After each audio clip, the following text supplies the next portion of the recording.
What you're listening to as we talk here is an etude called Argentina by my friend, Sam Sedigursky.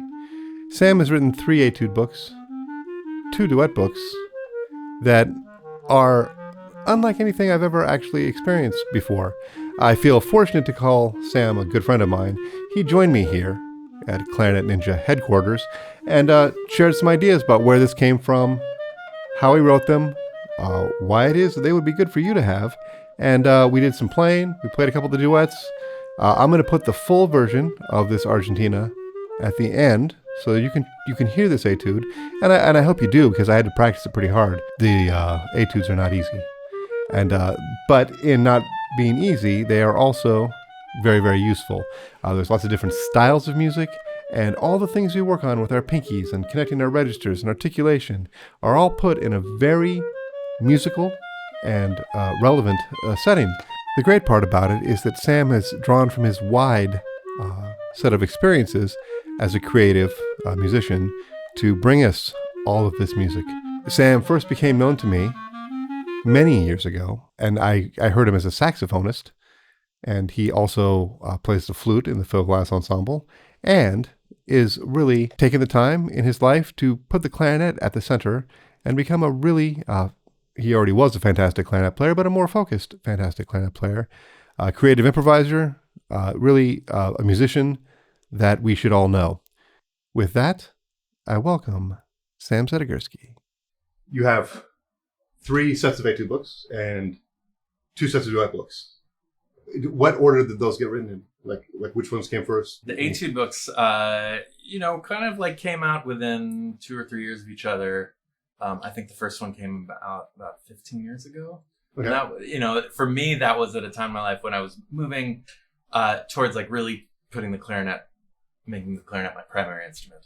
Okay. I kind of grew up as a saxophone player first, doubling on the clarinet. Right. And as it's sort of become more and more my voice over the years.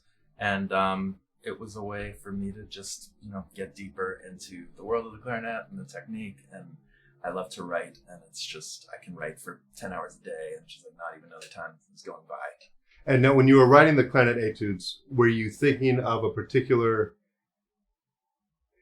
push in terms of learning the clarinet from a clarinet standpoint or from a musical standpoint? Is there a thrust in terms of like, are they coming from a musical idea or style that is the same or different than what the clarinet players are used to? Yeah, they move around stylistically. I mean, my greatest aspiration as a clarinetist is as an improviser. And so, I don't want like the pinky stuff to feel like a barrier. Right. So a lot of it really, really kind of digs into those relationships. Right. And then, some kind of contemporary language rhythmically. Also, in the improvising world, I don't have the luxury of like picking up an A clarinet really, in the middle of a gig because the tune's in a thorny key. Right. So I've really had to just like develop the ability to improvise in, B. Right. And have that be comfortable. Well, I'm asking you a question that I think that the answer would be yes to too many questions all at once. But like in terms of somebody who's thinking about taking a look at different etudes, because, we've got the Rose, we've got the Oul, we've got the Cavallini, we've got the things that we do.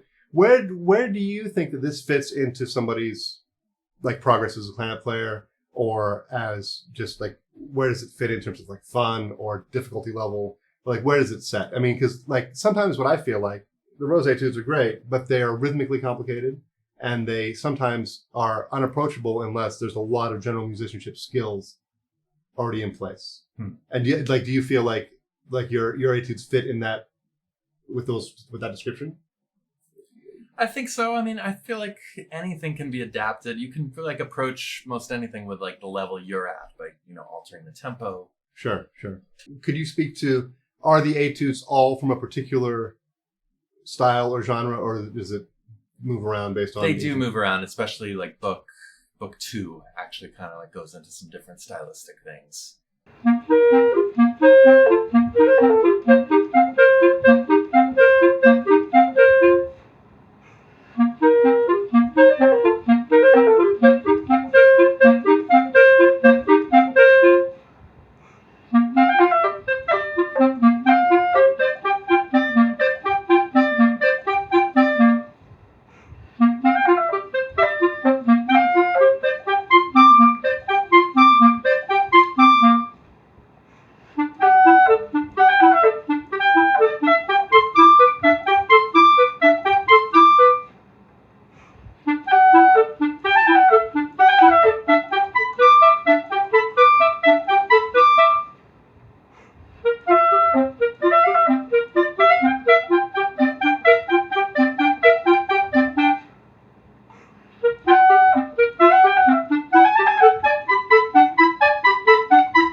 You just heard LB from, is it book 1 or book 2 of the That's a good question. I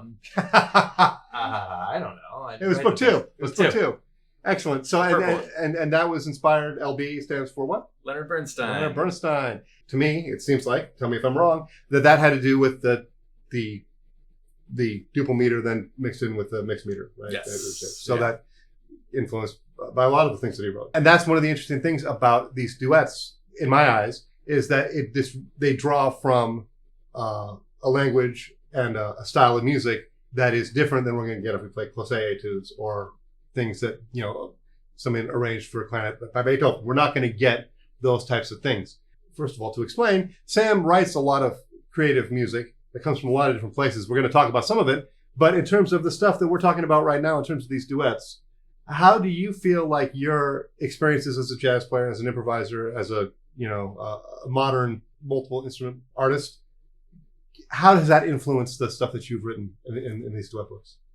I mean, it's always all in there. There's no way for it not to be. I mean, right. I feel like every single thing I write could not exist without every single thing that's come before it. But, what really drew me to writing these more than anything is I couldn't find things that were contemporary, that had contemporary musical concepts, but still felt approachable. Right. That weren't completely things that had to be studied and were very sort of 21st century sounding.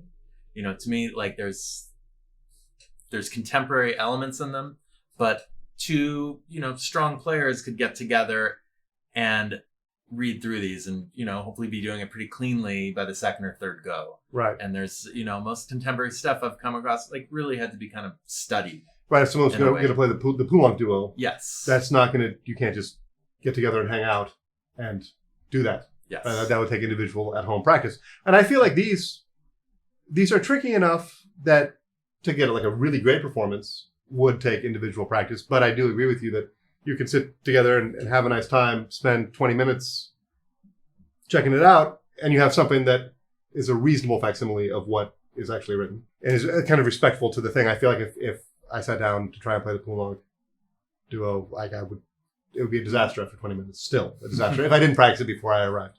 Yeah, they're bite-sized. Most of them are 2 or 3 pages. Right. You also have written 3 books of etudes. Yeah. Did those precede these books? They did. And I really wanted the duets to be easier. Okay. And I feel like that's just been an evolution with me, simplifying things, being part of the Philip Glass ensemble has really altered my way of thinking and really trying to do, more with less constantly. This one, Spuds, is completely diatonic. And, right. That was just a challenge for me. Can I create a piece of music that stays entirely in one key? Right. Spuds was actually also influenced, but some of my favorite books clarinet books are by a guy named Spuds Murphy, and they're very, very hard to find, but there's 3 of these books, and this was sort of the lick in Spuds came from one of his books. I can't tell whether I'm just conflating my entire life, but I remember Bugs Bauer. Remember Bugs Bauer? Yes. But that's not Spuds. That's Bugs. No, but different people. I hope they know each other. Yeah, well, it would be nice. Yes. That if they got together and hung out. The etude books are more complicated. I think so. Okay. All right. Yeah. There's varying degrees in there. Right. But yes, they're much more chromatic, and some of them can be kind of blinding in a way. In terms of accidentals, I think that's the biggest challenge. And I really did, as I mentioned before, just lay into kind of a lot of the stuff over the break and the pinky. Right. Well, and that's the thing. Sam, tell me if I'm characterizing this correct. You emerged as a new musical self as a saxophone player first, and then have really evolved into a clarinet player, which is an interesting. And you're talking about the pinkies. That's a whole different thing, right? Oftentimes in these situations, I would have known the answer. I don't know the answer to this. Your work with the Philip Glass ensemble, is that mostly flute or? It's actually saxophone and flute. It's saxophone and flute. Yeah, right? So no almost no clarinet. This is off the topic, but I'm curious to know. I have never asked you this question. I would imagine playing music like Philip Glass is a transformative experience that can really only be understood by actually doing it, right? Because listening to it is one experience of it, but it's for those of us that have played a lot of music. You hear a Beethoven symphony, you can imagine what it feels like to play that Beethoven symphony. But to experience Philip Glass, I don't know what it would actually be like to play it and to have the experience of playing something that is in the most basic terms repetitive, but at the same time not necessarily like it. When I hear it, it evolves in such a way. It happens very slowly, and it's a much different listening experience. Could you talk to me a little bit about how does that impact you as a musician? Yeah, I mean, I think the thing that I was surprised by the most was just how rhythmic it is, and just like how essential, the groove is, and you're locking into different things constantly, and you have to really, really know what those things are to make it feel good. I mean, the endurance factor is really substantial. Sure. I actually don't know. I mean, clarinet requires kind of so much more than saxophone typically. I mean, if to have it in your face for that long, Yes. it would be a different thing for sure. Yeah, it's a much more kind of focused thing that you need. Right. Than saxophone. Right. Yeah, thankfully most of it isn't for clarinet. And Michael Reisman, the musical director of the ensemble, when he has written for clarinet, really, really knows that like you can't write for clarinet the way you write for soprano, saxophone, or flute, which you can kind of play both of those almost continuously. Right. Interesting. And so, like, how long have you been doing that now? Since 2020. Spuds is an homage to Spuds Murphy. Spuds Murphy.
Spuds McKinsey, that was the beer dog, right? I was thinking of that too. Yeah. So it's unrelated to that. Yeah, Okay. He was a swing era arranger, and I think he was a clarinetist somewhat. I don't know of any recordings, Right. but 3 phenomenal books for clarinet. Well, but also slightly or related to tangentially your experience with Phil Glass. A lot of the duets, yes, Right. were based on like minimalist concepts that I wanted to toy around with that I had never really toyed around with as a composer, and well, it's interesting. Like we don't have music for the clarinet that has two such radically divergent ideas put together organically, right? I mean, like most of the work that we have is people who are part of the clarinet lineage, or composers that came from a very, very specific era, specific time. And I feel like your experience as a improvising musician, plus your experience with the Philip Glass Ensemble, has sort of, in your immense creativity, and let's talk about that for a second. I'm very interested in that. To create something for us that we don't have in the clarinet literature, which is non-tonal music that's pleasant. Forgive me for saying it that way. Like that's maybe a bit of a hot take. I don't mean to diss anybody's music, but I do feel like it's nice to have music that comes from tonal harmony, but isn't necessarily functional tonal harmony, which is a distinction that I think is pretty significant. For me, I don't want to botch any of the things that you have done, but it's the Solomon Diaries, right? Mm-hmm. Please. That is something that I've listened to. If you haven't heard it, please check it out. We'll make sure to have links to everything in the description. But the inspiration, the style, what that music is all about. Okay. The Solomon Diaries is actually 3 albums. It was kind of my pandemic project. It really kept me sane. I was able to actually record during the pandemic because they're all duos. Okay. It's all duo within a really great accordionist and multi-instrumentalist named Nathan Kosi, who, you know, is really like a partnership and, you know, the deepest collaboration that I've ever had. And this is very Jewish influenced music. I grew up hearing a lot of Jewish music. My father was a klezmer clarinetist and accordionist, and I kind of knew that style. I can still kind of like play that style pretty convincingly, but I never really built up the repertoire and wanted to really kind of like study it with the depth that a lot of other people done. I mean, so this was kind of my attempt at, you know, taking all these other things I had done and bringing it to this style and seeing if I could kind of like create my own brand. I mean, and it's not you tell people a clarinet accordion duo and everybody thinks, hey, klezmer, you know, and it really is not that. No, no, I agree. It's not, but but it's also not that, right? I mean, it's definitely in there. Also, it came out of, you know, a lot of my sort of like career. I mean, I play for a lot of synagogues in the New York area, so I'm playing Jewish music constantly. I played quite a bit for the last run of Fiddler on the Roof on Broadway, subbing for Andrew Sturman, but playing like clarinet solo chair with all the klezmer things in there. And then I was part of this Broadway show, The Band's Visit, as you know, which right. had a lot of you know, Israeli and actually Arabic music as well. So that is all in there. Well, this is something we've never talked about. I also got to sub for Andrew at Fiddler on the Roof, and one of the most terrifying moments of my life was the first time that solo comes and you're trilling on that whatever note it was. The whole band's burning loud. Yes, yeah. It cuts off, and then you're trilling on that note. I wish I could remember what that trill was. It's like E F sharp. It was something high, right? Yeah. And I just remember thinking to myself before that, I was like, I gotta do this. Yeah. This is gonna happen. This is gonna happen. Ugh, and then you're by yourself, and I didn't throw up, and it went fine, and it was amazing. I mean, but that was specifically a moment in my professional life that I specifically remember because I was terrified to have so much sound happening and then an absence of sound other than me. Yeah, it was remarkable. For me, that was also the first time I was really like playing very exposed E flat clarinet. Oh, right. That I've done enough of that didn't register with me, but like.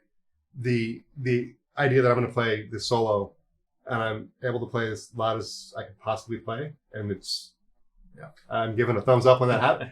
Very, very surprising to me. It was fun to do, and it's fun for me to have the challenge of like hearing a music, getting into a style and a sound that isn't something that I have a lot of experience with, and being able to find a way of presenting it authentically and in a way that's meaningful to me. Because, you know, playing a show like that is different than playing your standard, you know, jazz hands Broadway show. I mean, there's a lot of depth and resonance in the show. And I wanted to bring what I could to it. And there's a moment, more than one moment, it's a series of moments that you get to do a lot of that. And it actually, you know, it's in front of a lot of people. It's a big deal. And it was, you're almost leading the band. Yeah. I mean, the conductor was very, very good about like, all right, this is you now. Yeah, right. Yeah. And it was really great to be able to do it. And one of the fun things for me about, I'm talking too much, but one of the fun things for me about our life and our career as musicians in New York is that two people with wildly different backgrounds end up in the same chair, and both are doing something that we meet each other in a way, obviously not on the same day at the same time because we're never there at the same time, but they're like, hey, your background is radically different than mine, and yet we're both here, and this both means something to us, and we get to present something from a wildly different place, but then, we're right here. And then we get to go back and do whatever it is that we do. I think that's actually one of the magical, wonderful things about doing what it is that we do. Yeah, absolutely. And that show was particularly special because there were two clarinet chairs, and one was the non-soloist but straight clarinet kind of ensemble playing. So I met some of the, you know, best sort of like, you know, people from the more legit clarinet world. Right. One of the things that I felt sad about at the time was that we didn't get to go on stage and do it. But then I thought, as it was coming and that trill was happening, thank God I'm not on stage. Thank goodness I don't have to do this on stage in costume because it would be too much for me. But at first I really wanted to go on stage, and I was very excited to do so. And then I realized how ridiculous that want was. Another question I don't know the answer to. Do you have anything that you're writing right now that you're working on? More Solomon Diaries, actually. Okay. Yeah. Excellent. Excellent. And like and actually more duets. excellent. Yeah. So we get more music. So I'm gonna link, if it's okay with you, to your website or to wherever these can be purchased, so that people can check it out. All of these have been recorded. Yes. By a really wonderful clarinet player, right? Right. Best I could afford. So yeah, it's actually me playing both parts. Right. And so and where is that available? It's on all the streaming. It's on the same place where you can buy the books, Bandcamp, which is a great way of supporting, independent music. Where are some other places we can find your music online? Where's the best place if somebody says, "I want to check this out"? Where's the end of the funnel so that we can find our way? Bandcamp is the best place because all my records are there, or almost all of them. And then if you go to my website, there's also a discography there of all my work as a side person. I'm on like 60 plus albums as a side person. Well, what's your favorite? Let's say what's your favorite one. Well, like name 2 or 3 of the ones that stand, that's a great question. That stand out. I've had kind of a long-term, association with a guy named Darcy James Argue, who's an incredible composer. And real visionary human being. So I don't know him personally, but I have been to the concerts. Yes, and that was really one of the things where I got done, and I said to myself, "I'm in New York City," because you can't find that sort of what is it. Just it defies sort of a genre label. Mm-hmm. It is everything, but not identifiable as any individual thing. It was creative in a way that and it took so many creative people to make it all happen. Yeah. It was really an amazing thing where I felt like he is without him, none of it would happen, but everybody played a crucial role in the artistic success of the music. I thought that was, I got done. I was down at, where's that place down in the Village? Where not the Jazz Gallery. No, it wasn't a jazz place. It was something Rouge. Le Passant Rouge. Yeah. And I thought, as I'm coming home from the Village, hey, I'm really in New York, because I feel like that kind of music and that kind of creativity takes a certain place to exist, and New York is one of those places. And I thought it was really, really amazing. Yeah, so as a musician, the things that really I'm drawn to are things that fall between the cracks and that are insanely hard to define. And, right. One of the people ask, so what kind of music do you play? And that should be such an easy question to answer. Right. And it's actually very, very difficult for me to answer that, because it's kind of this and it's kind of this. And... Right. No, I get that. So Darcy, and then who else? Even I'm not even asking you to put anything on a tier. What's your favorite? Yeah, there's a record that I'm on that just came out this year with kind of like a folk rock kind of duo. Again, I don't know. There's so many other things in there, but Robinson and Rowe is the name of the group, and it's pop music. But on the first track, there's kind of like a shredding bass clarinet solo that I take. And it's so beautifully mixed in there. You sort of it's there, but you hardly know it's there. Right. That's one of my favorite records that I've been on in the past year or two. Right.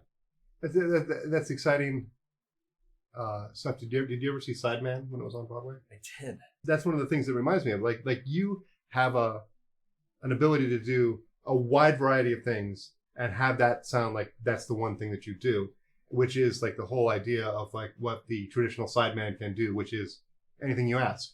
But that's where I feel like the Solomon Diaries, and you have another project that I'm thinking of that I can't remember the name of it. What is it?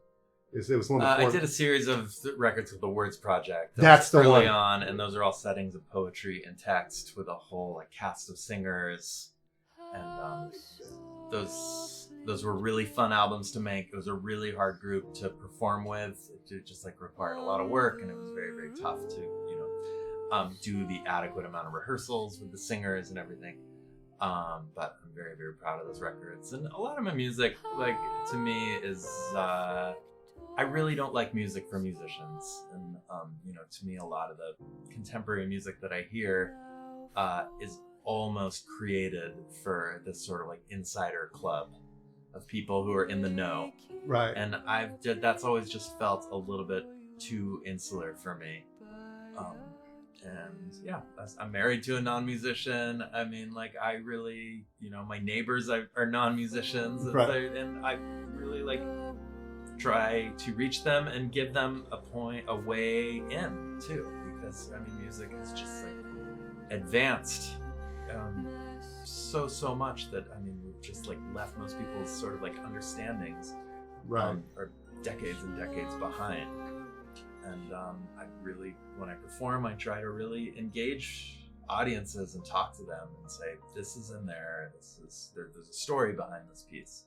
And that was really like with the Words Project, like, can these poems and texts be a way in for people? That seems to me, as somebody who is not a creator in that way of writing something or doing something, the real challenge is to find something that's artistically gonna challenge somebody the right amount. It's gonna actually pose some sort of transformative experience to the listener without challenging them so much they don't want to hear it, right? Yeah. Because I do think, and I don't mean this as a negative thing, people, including me, only want to be challenged to the degree they want to be challenged, and then they have to find something to hold on to, otherwise it doesn't mean anything.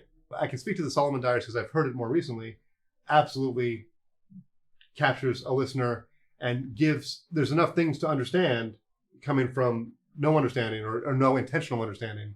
That's what I think when you're talking about a lot of art music now, which you call music for musicians, does take a requisite amount of understanding and a specific understanding to actually find an access point. That's something that I admire in everything that you've done, and your ability to function on Broadway.